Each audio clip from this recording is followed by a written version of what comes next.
مجھے صرف یہ علم تھا کہ وہ کہاں ہے اور میں نے اسے وہاں سے نکال کے تمہارے پاس پہنچا دیا، لیکن تم نے رانا کو مقامی پولیس کے حوالے کر کے غلطی کی۔ پھر ہم کیا کرتے؟ تم چودھری دلاور کو قید میں رکھ سکتے ہو، تو شوکت رانا کیا چیز ہے مسٹر محسن؟ پولیس اور وہ الگ نہیں ہے۔ اگر ڈاکو کسی چور کو پکڑے گا تو کیا عدالت میں پیش کرے گا؟ ان کے درمیان سمجھوتا پہلے سے ہے۔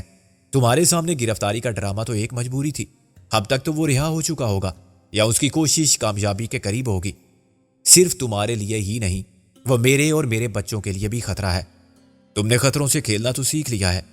دیکھو، مجھے غلط مت سمجھو، دلاور کی خاطر جو کچھ میں نے کیا وہ مجھے کرنا تھا، آئندہ جو بھی مجھ سے بن پڑا وہ ضرور کروں گی۔ اتنی محبت ہے اس سے، وہ میرے بچوں کا باپ ہے۔ یہ بات کتنی دفعہ میں بتا چکی ہوں کہ تمہارے لیے اور دنیا کے لیے وہ کچھ بھی ہو، میری نظر میں وہ صرف میرا شوہر ہے، اور ویسے بھی اس میں اور شوکت رانا میں بہت فرق ہے۔ شوکت رانا اور پیڈرو جرائم پیشہ گھٹیا ذہنیت رکھنے والے چھوٹے لوگ ہیں، وہ کچھ بھی کر سکتے ہیں، پیسے کے لیے یا صرف اپنی بدماشی کا برم رکھنے کے لیے۔ میں نے ہنس کر کہا، اور دلاور شریف آدمی ہے؟ وہ چیخ کے بولی، مجھے بتاؤ وہ کیا کرتا ہے؟ کیا وہ شرابی ہے، جواری ہے، رنڈی باز ہے یا عورتوں کی عصمتوں سے کھیلتا ہے؟ بس اس کا یہ کاروبار غیر قانونی ہے۔ ایسے تو نہ جانے کتنے لوگ ہیں جو غیر قانونی کام کر کے ہی بنے ہیں مگر شریف اور معزز سمجھے جاتے ہیں۔ لمبی بحث کا وقت نہیں ہے، اور پھر تم سے کیا بحث؟ تم ایک بیوی کی طرح سوچتی ہو۔ میں نے کہا، یہ بتاؤ، کیا نازو تمہیں اسی حالت میں ملی تھی، یا تمہیں علم تھا کہ اس کے ساتھ کیا ہو رہا ہے؟ کیا غالب سے مل کے تم نے اندازہ نہیں کیا کہ اس کے ساتھ کیا ہوا تھا؟ میں نے کہا، گویا تمہیں غالب کی واپسی کا بھی علم ہے اور اس کی حالت کا بھی۔ تم جانتی ہو کہ وزیر خان ہاسپٹل میں کیا ہوتا ہے۔ میں دنیا میں رہ کے دنیا سے اتنی بے خبر نہیں۔ ایک نام سنا ہے تم نے؟ ڈاکٹر فاطمہ جعفری۔ بڑی عجیب چیز ہے وہ، اسی عورت تو میں نہیں کہوں گی۔ میرے ذہن میں ایک دھماکہ سا ہوا۔ کیا نام لیا تم نے؟ فاطمہ جعفری؟ ہاں، مجھے تو وہ بھی نفسیاتی کیس ہی لگتی ہے۔ کہتے ہیں کہ باقاعدہ ڈاکٹری پاس ہے، MBBS ہے۔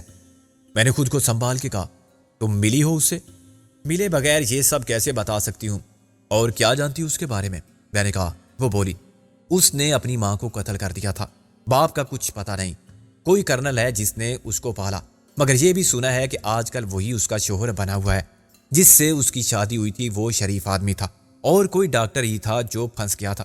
اس کی دوسری بیوی کو میں جانتی ہوں، اسی نے مجھے بتایا ہے کہ فاطمہ جعفری اپنے شوہر کے ساتھ صرف 3 مہینے رہی تھی، اور اس عرصے میں جو کچھ ہوا وہ بیان نہیں کیا جا سکتا۔ ڈاکٹر تو پاگل ہو جاتا۔ یہ عورت وہ ہے۔ میں نے کہا، جنسی جنونی۔ ارے تم نے کیسے جان لیا؟ مجھے تو یاد نہیں آ رہا تھا یہ لفظ۔ خیر تم سمجھ گئے ہوگے۔ میں نے کہا، جیسے مرد جنسی جنونی ہوتے ہیں ایسے ہی کچھ عورتیں ہو جاتی ہیں۔ یہ عورت ڈاکٹر شاہ کی خاص معاون ہے۔ یہ دوسرا شخص زیادہ شدید تھا۔ تمہیں یقین ہے؟ کیا تم مجھ سے زیادہ جانتے ہو اس کے بارے میں؟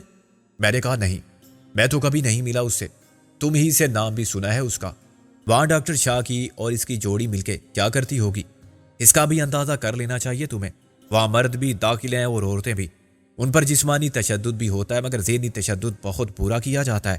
تم یہ سمجھ لو کہ مرد عورت کو وہاں جانور سمجھا جاتا ہے، اور ان پر ایسے جنسی تجربات بھی کیے جاتے ہیں جن کا تصور کوئی نہیں کر سکتا۔ او خدایا، کیا ان تجربات کا ریکارڈ رکھا جاتا ہے فلم بنا کر؟ یہ تو مجھے نہیں معلوم۔ شوکت رانا ایک بلیک میلر ہے، ضرور ہوگا، اور اس کے پاس بلیک میلنگ کا ذریعہ بھی یہی فلمیں ہوں گی۔ اگر تم جانتے ہو تو مجھ سے کیوں پوچھ رہے ہو؟ مجھے افسوس ہے کہ تم کو سب معلوم تھا لیکن آج تک تم نے کچھ نہیں کیا۔ تم میری جگہ ہوتے تو کیا کر سکتے تھے؟ میں کوئی مجاہد نہیں تمہاری طرح، میں چودھری دلاور کی بیوی تھی۔ ڈاکٹر شاہ اس کا بزنس پارٹنر تھا، لیکن اب حالات اس کے برعکس ہیں۔ وہ دلاور کا جانی دشمن ہے، اور اس کا بس چلے تو وہ دلاور کے خاندان کا نام و نشان مٹا دے۔ کون سی کسر چھوڑی تھی اس نے مجھے اور میرے بچوں کو مار کے سارے کاروبار پر قابض ہونے میں؟ وہ تو سمجھ رہا تھا کہ دلاور کا کانٹا راستے سے نکل گیا، اب وہ زخمی سانپ ہے۔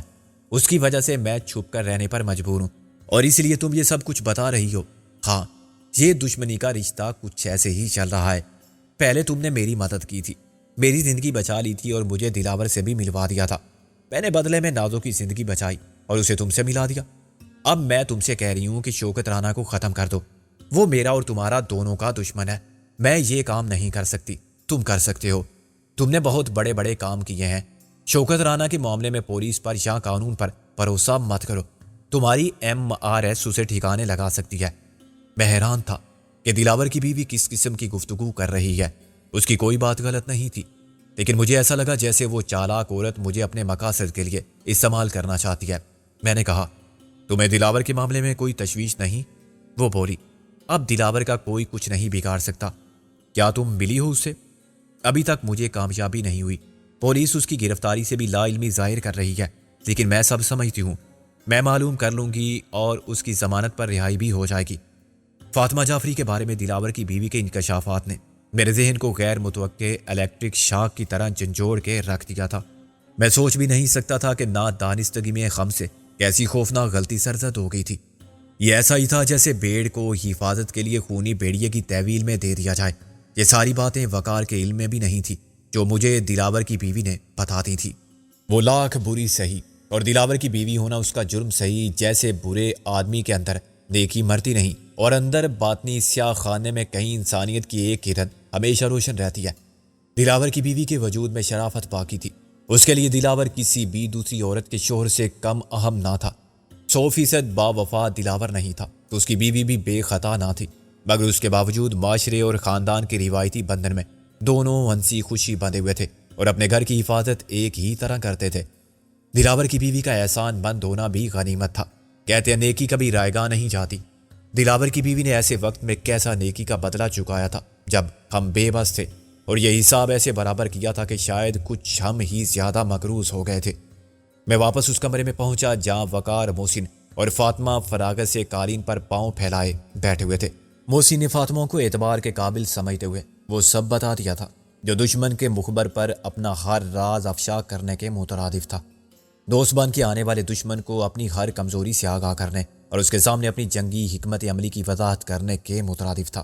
فاطمہ یقیناً دل ہی دل میں ساری صورتحال سے لطف اندوز ہو رہی تھی۔ نازو اسی کے ستم کا شکار تھی جسے مسیحائی کے لیے اسی کے سپرد کیا جا رہا تھا۔ یہ اتفاق بھی کیا بے رحمانہ تھا۔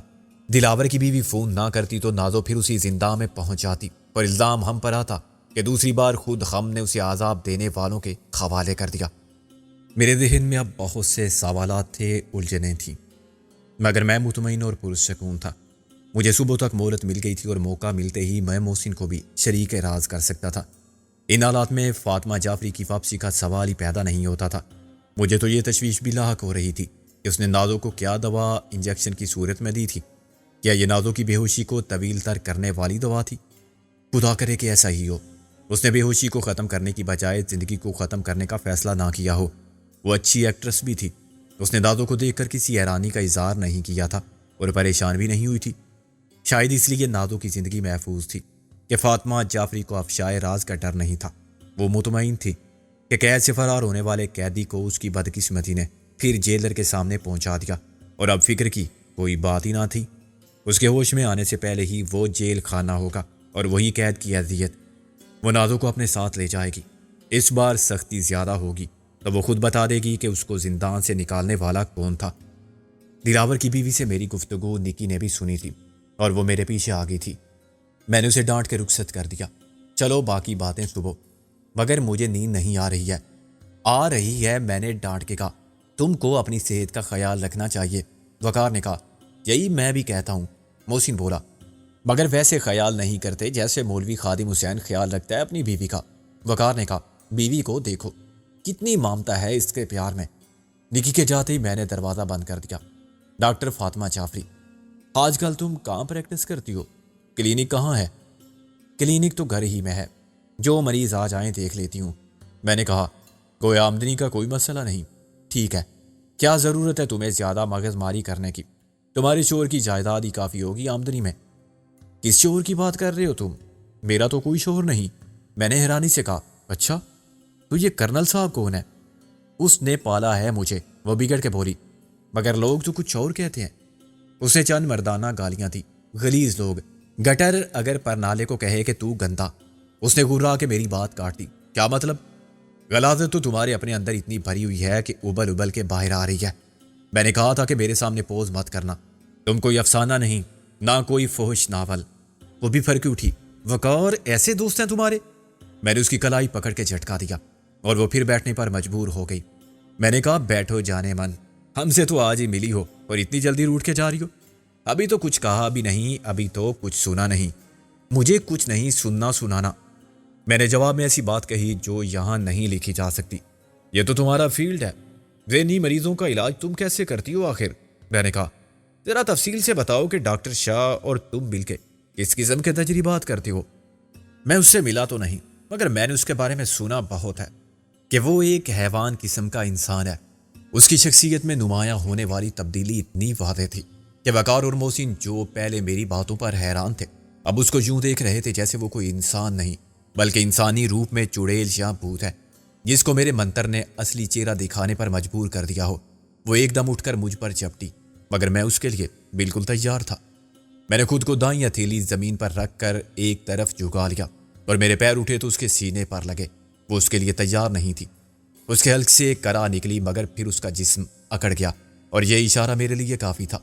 میں سمجھ گیا کہ وہ جوڈو کراٹے جانتی ہے، بس اسے یہ علم نہیں تھا کہ میں بھی اس کا استاد ہوں۔ وہ زخم خوردہ شیرنی کی طرح داڑھی اور پیچھے ہٹتے ہی پھر پلٹ کے آئی۔ اس وقت تک میں آدھا اٹھ گیا تھا۔ میں نے اس کی کمر کے پاس سے کپڑوں کو گرفت میں لیا اور جھٹکا دے کر اسے تھوڑا سا اوپر اٹھایا۔ میرے دوسرے ہاتھ نے اسے پیچھے سے دھکیلا، وہ میرے اوپر سے گزر گئی اور منہ کے بل صوفے کے پیچھے والی دیوار سے ٹکرائی۔ وہ باری بدن والی لمبی چوڑی عورت تھی۔ دیوار اس تصادم سے لرز گئی اور خود اس نے ایک بھیانک چیخ بلند کی۔ وقار نے ایک دو بار دبے دبے لہجے میں کہا بھائی یہ کیا ہو رہا ہے؟ تو محسن نے اسے یہ کہہ کے خاموش کر دیا کہ تمہیں کیا، مفت کی فائٹ دیکھو آرام سے بیٹھ کے۔ فاطمہ جعفری صوفے پر پڑی ہانپ رہی تھی۔ اس کی شکل غصے اور نفرت کے جذبات سے مکرو نظر آنے لگی تھی۔ وہ مجھے اور وقار کو غلیظ گالیوں سے نواز رہی تھی اور خطرناک دھمکیاں دے رہی تھی۔ اب میں پوری طرح مستعد کھڑا ہوا اسے بلا رہا تھا۔ کم آن مائی پھاتان، دیکھتے ہیں تم کس حد تک مرد ہو۔ وہ پینترا بدل کے حملہ آور ہوئی۔ اس کے بال بکھر گئے تھے اور آنکھوں میں خون اتر آیا تھا۔ خون اس کے ہونٹوں کے کنارے سے بھی بہہ رہا تھا۔ غالباً اس کا منہ صوفے کی لکڑی پر لگ گیا تھا۔ اس نے خالص پیشہ ورانہ انداز میں مجھے فلائنگ کک مارنے کی کوشش کی۔ یہ کک کسی عام آدمی کے پڑ جاتی تو اس کی پسلیاں ٹوٹ جاتی یا اس کا سانس رک جاتا۔ میں نے اس کا جواب اپنی فلائنگ کک سے دیا۔ ہمارے پاؤں فضا میں پرواز کرنے والے جہازوں کی طرح ٹکرائے۔ مہارت کے اعتبار سے ہماری کارکردگی کا معیار برابر تھا، مگر وہ جسمانی طاقت سے مار کھا گئی۔ اگر آسمان کی وسعت میں شکاری باز کا تصادم چیل سے ہو جائے تو چیل کہاں جائے گی؟ وہ بھی کریش کرنے والے جہاز کی طرح واپس گئی اور ریورس گیئر میں دیوار سے ٹکرائی تو اس کا سر ضرب کی شدت برداشت نہ کر سکا۔ اس نے ہاتھ پاؤں ڈھیلے چھوڑ دیا اور وہیں گر گئی۔ ایک دفاعی انداز اختیار کر کے اس نے سر کو پاش پاش ہونے سے ضرور بچا لیا تھا۔ میں نے زمین پر قدم جماتے ہی پھر جوابی وار کے لیے خود کو تیار کر لیا۔ محسن بولا بس بھائی، تم مقابلہ جیت گئے ایک عورت سے، مبارک ہو۔ وقار پہنچ رہ گیا۔ شور سن کے نکی بھی کمرے میں آ گئی تھی۔ نکی نے اسے ہلایا۔ یہ کیا ہے سب؟ وقار نے نفی میں سر ہلایا، جس کا مطلب تھا کہ مجھے کچھ نہیں معلوم۔ میں نے کہا پیچھے رہو نکی، ہو سکتا ہے یہ مکر کر رہی ہو، ایسا نہ ہو تم کو دبوچ لے۔ نکی دوڑ کے وقار کے پیچھے ہو گئی۔ یہ تو مر گئی ہے شاید۔ میں گھوم کے گیا اور سر کی طرف سے اس کے بالوں کو مٹھی میں لے کر ایک جھٹکا دیا۔ وہ چیخ مار کے اٹھی۔ اس کے منہ سے وہ گالیاں نکلی جو عام حالات میں مرد نہیں دیتے۔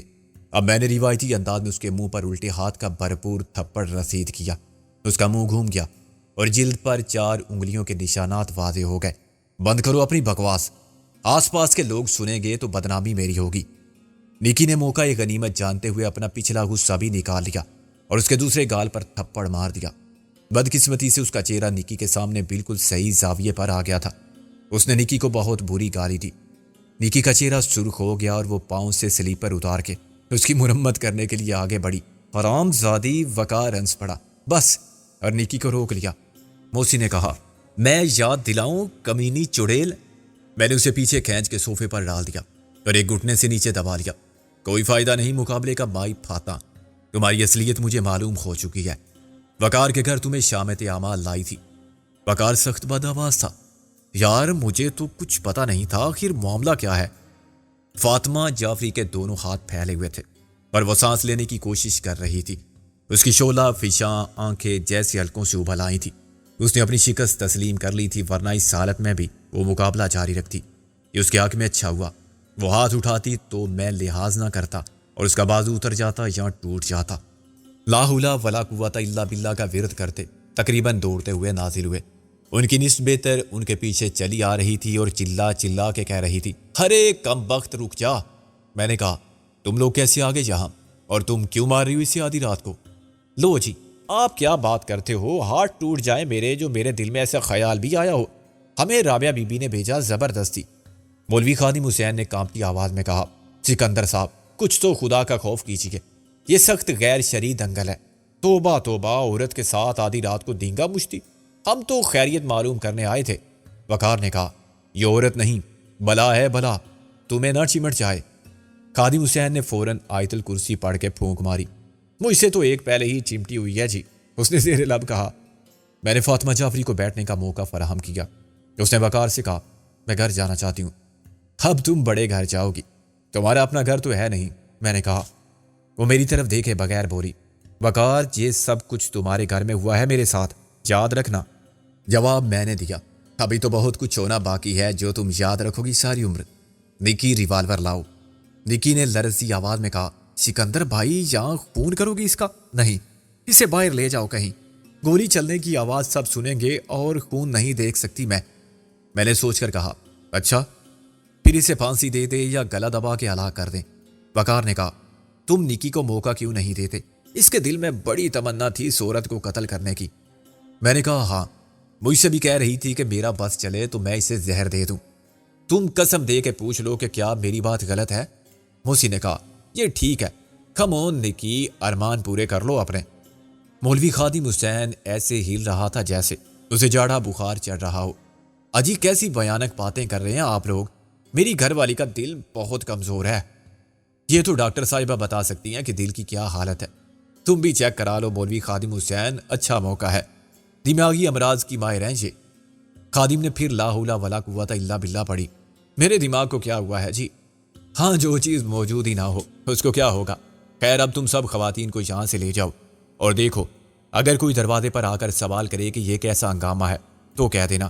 موسی نے کہا کہ کچھ نہیں، ہم میاں بیوی پیار محبت کی باتیں کر رہے تھے۔ جب کمرے میں میرے ساتھ محسن اور وقار رہ گئے تو میں نے کہا، مائی پھاتا، یہاں سے زندہ سلامت اور خیر و عافیت کے ساتھ واپس جانا چاہتی ہو تو اس کی صرف ایک صورت ممکن ہے۔ تم یہ بتاؤ کہ نازو کیوں بے ہوش ہے اور کب تک رہے گی، اس کی ذہنی کیفیت کیا ہے؟ اور اس نے میری بات کاٹ دی۔ میں تمہیں کچھ نہیں بتاؤں گی۔ میں نے گہری سانس لی، یعنی اپنے لیے بھی مشکل پیدا کرو گی اور ہمارے لیے بھی؟ موسی نے کہا، پوچھ گچھ کے وہ سب طریقے آتے ہیں ہمیں جو پولیس والے استعمال کرتے ہیں۔ میں نے کہا، تم نے غالب پر بھی کیے ہوں گے۔ اس نے چیلنج کرنے والے انداز میں میری طرف دیکھا، آزما کے دیکھو، تم نے مجھے عام عورت سمجھ رکھا ہے، میں ڈاکٹر ہوں، تم اس پیشے کے نام پر دھبا ہو، اور میں لاوارث بھی نہیں ہوں۔ جب ڈاکٹر شاہ کو معلوم ہوگا اور کرنل کو پتہ چلے گا۔ میں نے کہا، کیسے پتہ چلے گا؟ اس نے کچھ سوچ کر کہا، میں کرنل کو بتا کے آئی تھی یہاں۔ اس کے لہجے کا کھوکھلا پانی ہی اس کے دعوے کی نفی کر رہا تھا۔ چلو پھر انتظار کرتے ہیں اس کی کال کا، آخر کب تک تمہاری واپسی کی راہ دیکھے گا وہ۔ میں نے وقار کو سونے کے لیے بھیج دیا، تم جا کے ذرا نکی کو تسلی دو۔ محسن شیروانی، تم اگر خود ہمت کرو کچن تک جانے کی تو چائے بنا لو۔ میں خادم حسین کی بیوی سے کہہ دیتا ہوں، وہ مجھے اکیلا چھوڑنے کے موڈ میں نہیں تھا۔ چند منٹ کے لیے تنہائی میسر آئی تو میں نے فاطمہ جعفری کے قریب بیٹھ کے اطمینان سے پاؤں پھیلائے، ایک جمائی لی اور یہ ظاہر کیا کہ تکان اور بے خوابی سے میرا جسم ٹوٹ رہا ہے۔ میں اسے کچھ کرنے کا موقع فراہم کر رہا تھا اور وہ اس چال کو نہیں سمجھ سکی۔ وہ سمجھی مجھ پر غنودگی کا اثر ہے اور میں اس کی طرف سے غافل ہوں۔ وہ تڑپ کر اٹھی اور ایک دم میرے اوپر آ گئی۔